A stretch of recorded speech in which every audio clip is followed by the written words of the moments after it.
Marcos Kapitulo 2. Og sa misulod siya pag-usab sa Capernaum, sa tapos ang pila ka adlaw, gidungog nga siya didto sa balay.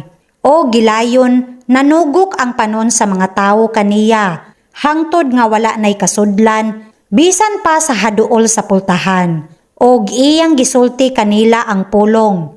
Og miabot kaniya ang mga nagadala sa usa ka tawong paralitiko nga giyayungan sa upat.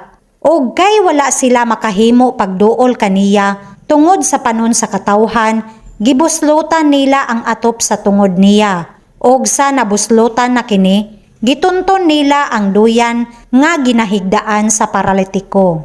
Og sa nakita ni Jesus ang pagtuo nila, nag-ingon siya sa paralitiko, "Anak, gipasaylo ang imong mga sala." Apan may mga eskriba nga nagali